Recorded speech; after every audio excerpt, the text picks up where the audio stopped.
Hey everyone, how's it going? It is I, the real Randy Chavez, coming at you today with a Veve OMI update video. Guys, if you're new, welcome. If you're not, welcome back. I love y'all. Everyone say hello to Dashi. Hello, Dashi. Commenting, liking, and subscribing is a free way to help support the channel. Non-free ways are Patreon and smashing that super thanks button down below. Yeah, gotta rep the Veve clothes, always. So, not too much to write home about today for as far as the token goes. For OMI, $666,000 in volume. Up about 2.1% to 00069. If we want to go, in general, 00061, 00071. But if you want to be a little bit more, less broad spectrum, you could go and take a look, probably 00066 to 00071. That's usually where it's been. I don't think it's gone below 00067 in, the last 24 hours, the lowest it was is 00068. Highest it was is 712. Over the last 7 days, it is a little bit of a different story. Yeah, it doesn't really, it has, the last 7 days, it hasn't gone below 0000666. That's a weird one. Anyway, compared to the rest of the market, we'll take a look-see here. Kept in line Bitcoin, which is up about 2.7, Ethereum up 0.5%, BNB up 2.3, Solana up 11.5%, good for that, XRP up 1.6, Cardano up 2.5, Lido staked up 0.5%, Avalanche up 12.2, and Dogecoin is still in top 11 with up 0.9%. So I have an idea. There was a buddy of mine, we were just kind of having a talk about Dogecoin. Obviously, it's still in the 11 spot, the number 12 spot. It's ahead of by like 3.7 billion. I do think, though, and obviously I think Dogecoin will grow in the bull market, but I do think that in the next coming 18 months, Dogecoin, even though the market cap will go up, I feel like it will go back in the standings to maybe number 15, number 20, whatever, just because there's going to be some really, really cool stuff that's going to go and overtake it that has a lot more use than instead of Elon just going Doge. So I do feel like a lot of people did get this email from Veve saying OMI Rewards Season 1, just saying OMI Rewards Season 1 is here. Veve is offering you an incredible opportunity to earn daily bonus MCP points based on the number of OMI tokens you hold in your web wallet, but you have to have bridged and deposited your OMI tokens before Season 1 begins on January 1st of 2024. Which is in a couple weeks. The email says learn more about Season 1. It provides a link, says learn how to deposit. It provides a link, and it says join a OMI Discord. It provides a link. Be advised, you do have Foster, who is the OMI community manager. He will be on a Discord call for everyone to come in and ask all your questions about OMI Rewards Season 1. I don't think he'll have anything to talk about as far as exchanges go or as far as extra utility, really just what's been announced, what to expect for the next coming weeks and for the next quarter. That is at 2 p.m. Eastern Standard Time on Friday. At 5 p.m. Eastern Standard Time tomorrow, there is going to be you're going to have a really big Ask Me Anything with metamona.eth saying join us live tomorrow at 5 p.m. Eastern Standard Time with David Yu of Veve Official. They'll be discussing fandom, legacy, IPs, growth, 2024 plans, and whether it's time to call NFTs digital collectibles. This is not an Ask Me Anything. I apologize for that. This is just an interview with them, and that'll happen at 5 p.m. tomorrow at Eastern Standard Time. Go to metamona over on the Twitter or X. Go and follow her, and you can see the... actually, we could just go to the YouTube real quick. And if you go on and click on the link, it'll just say Live with Metamona. That is the YouTube channel. Has over 4,000 subscribers, so I really would... I'm very, very curious to see what they say. I might do a breakdown video afterwards. I'll keep you all posted. Also, again, for tomorrow, I am pretty sure they're not going to be talking about OMI. It does seem to be Veve based. I don't know when that expiry happens. If you want to go and ask David questions about OMI, maybe if you go to France, you might get your chance. I did not mean for that to rhyme. It just happened to. Anyway, speaking of which, we do happen to have an announcement from the Gold and Silver Veve community and the Gold Dragon community. We have done these types of things before, but not at this grand scale. And this giveaway is a big one. It is a 3-bedroom suite in France for 1 week from the 19th to the 25th, leading up to the conference that they're going to have over in France. In order to enter, all you have to do is either have a Golden Dragon or a Gold and Silver Veve logo. If you do, you'll be entered in a raffle for the giveaway. If you already are staking that Gold Dragon for more OMI each month, you're already entered in that. If you get one, go and message Squid Cat or Turtle Golf over on the X, and they'll put you in. Same thing with the Veve logo. If you have a gold and silver Veve logo, you will automatically be entered. Yeah, so obviously only enter if you actually want to, if you're able to go. You know, if you win it, you like can't re-give it away. I mean, you could say, hey, double give it to the next person. We'll just go and give it away to somebody else in there. But you can't take it and then just like sell it or rent it out. You know, that's not cool. In other news, I had looked up, I've spent so much time on Stacker, and I get really curious about percentages and things. Maybe it's the touch of the tism that makes me curious about that. But if you take a look on, you know, the Marvels, it'll show you how many sub 100s you have, where you rank. And I have 120-something sub 100 Marvel collectibles, but I don't know how many of which were Marvel Mighties. So I took a look, and most of them were out of the 4,012 sub 100 Marvel Mighties that there are, and that's not including any of the ones that Veve had kept, because, you know, from 41 to 99, there's 59 of them. You know, 1 or 2 might be missing from each one. But if you take that as a whole, there are 4,012 of them total, and I have 101, so I have about 2.5%. That is a very fun number. Moving on here.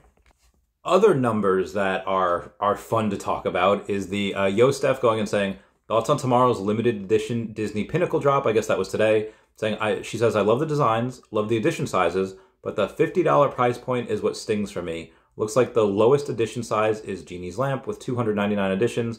The rest are in edition size of 333.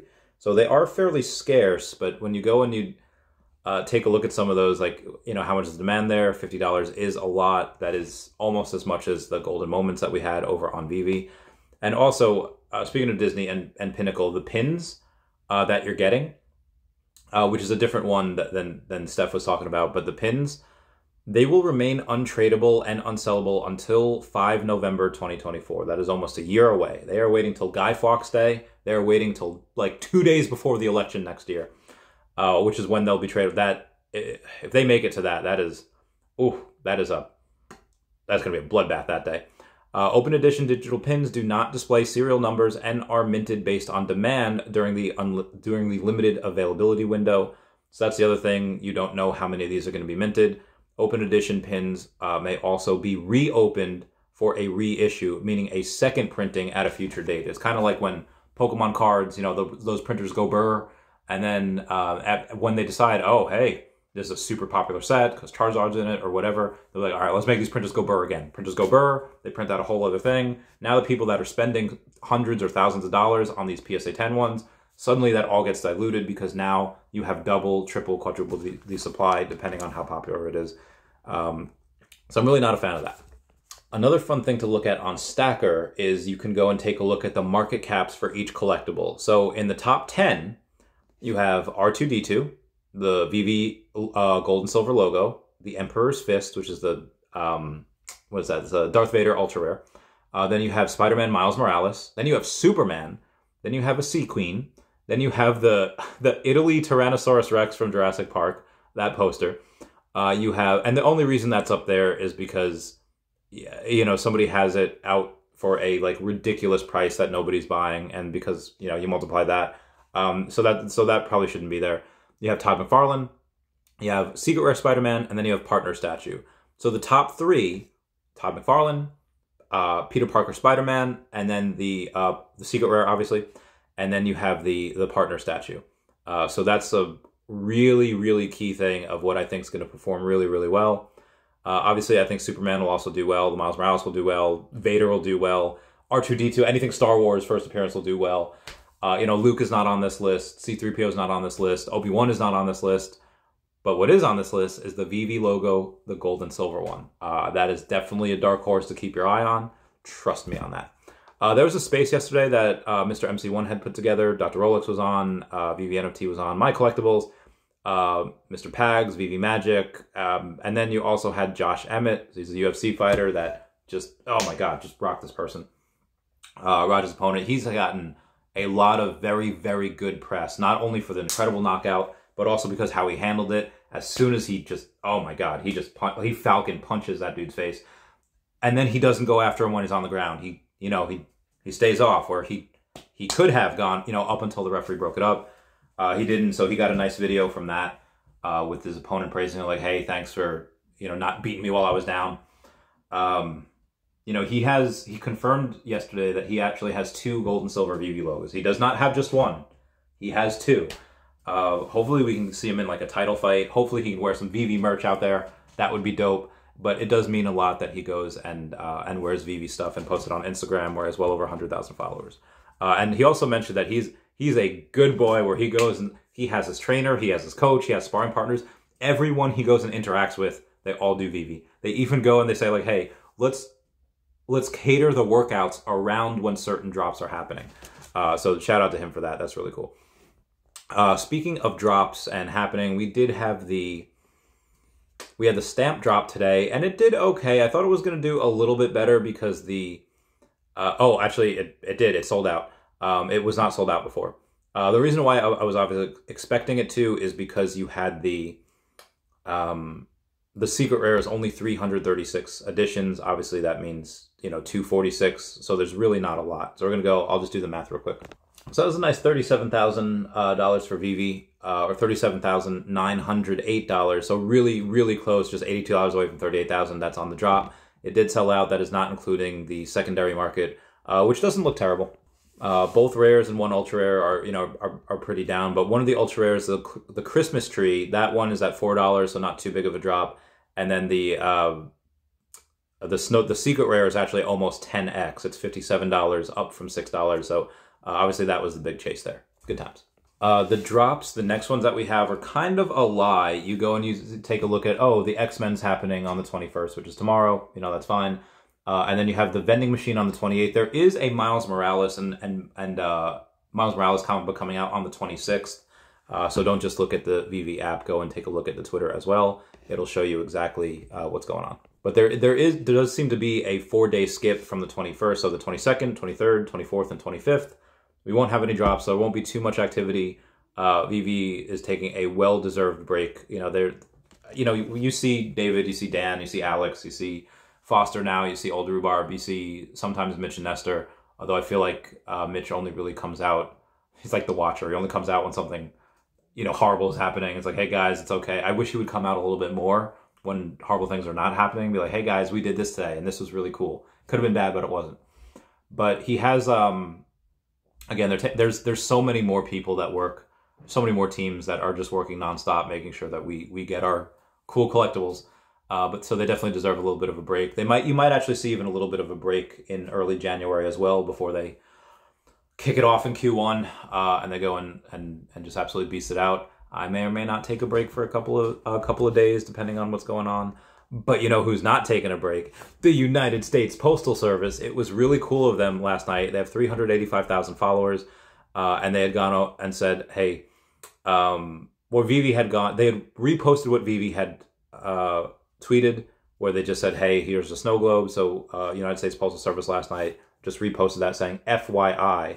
I just thought that was really cool. And I said, hey guys, I do collect a lot of your stamps, but my favorite ones are the Lunar New Year's with the animals from the Chinese zodiac. Those are my favorite. Hopefully they get a little bit more. So more on Stacker. I took a look at there's a couple of Amazing Fantasy 15s out there right now. We had a sale a few days ago, and the sale for the Amazing Fantasy, it was like $7,000, something like that.